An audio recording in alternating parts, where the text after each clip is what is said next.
All right, those were the top headlines that we're tracking for you at this hour. And now, getting you the latest on Iran war. The U.S. claims that Iran's oil industry is already showing signs of distress thanks to an American naval blockade.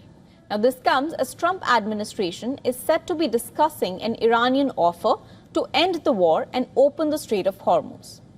In a social media post, U.S. Treasury Secretary Scott Bessent claimed that Iran's oil industry is starting to shut in production thanks to the U.S. blockade. He claimed that pumping will soon collapse and gasoline shortages in Iran are next. He later posted a story by the Wall Street Journal that claimed that the blockade is pushing Iran towards extreme measures to keep pumping oil.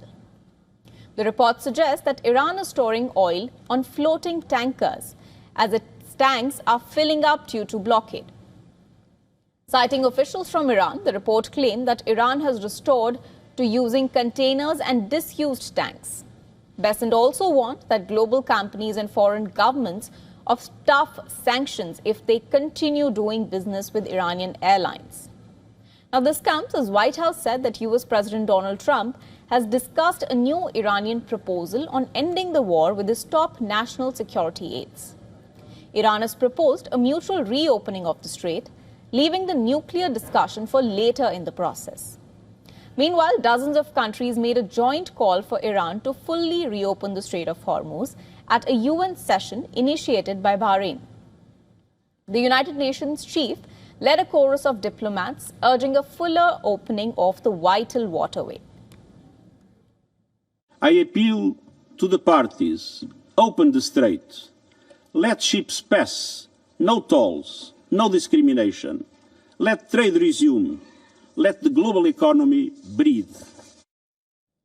Imminent planting of mines in international waterways. That makes Iran the international criminal, pirates of the straits. Tehran admits to these crimes, but is so incompetent, it also admits to not knowing where the mines are. In response, Tehran's UN envoy asserted Iranian sovereignty over the strait. The Iranian envoy to UN also accused countries of double standards while pointing out that there is a U.S. naval blockade in place as well. It's regrettable that some members, while asserting the navigational rights must not be threatened, deliberately ignore the United States imposition of a so-called maritime blockade that threatened international navigation. They have once again exposed the double standards. The concerns for maritime safety and freedom of navigation is neither genuine nor consistent with their action and positions. France's top diplomat, Foreign Minister Jean-Noël Barrot, while denouncing Iran's actions, said that the U.S. started the war without a clearly set goal and in a manner that flouts international law. Meanwhile, German Chancellor Friedrich Merz has said that the U.S. is being humiliated by Iran as he criticized Washington's attempts to get out of a war it entered without laying out clear objectives. Merz suggested that the Trump administration is being outwitted at the negotiating table by Tehran.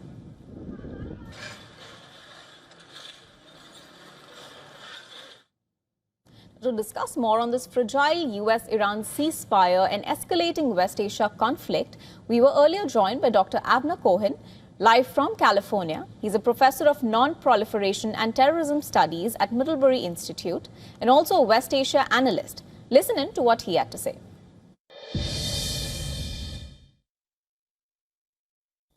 Well, it makes the priority of both sides. I think both sides wants to open the straits, even though the Iranian proposal does not actually specify whether it will be opened without recognition of Iranian sovereignty over the straits. Until now, this was not the case. What about the payment of those fees? Until now, this was not the case. So those were not part of the proposal. It's unclear. And of course, unpacking with the nuclear issue, which is much more difficult. Clearly, both the United States and Iran do not want to go back to another hostilities, to another exchange of fire. The question is whether unpacking would satisfy the United States.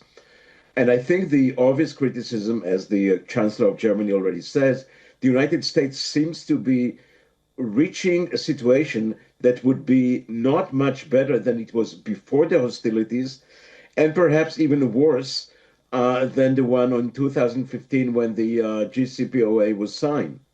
So the Trump administration, with that kind of thing, they would save the hostilities and they would allow some time to negotiate. But the achievement is not there. And I think that's a problem for the Trump administration.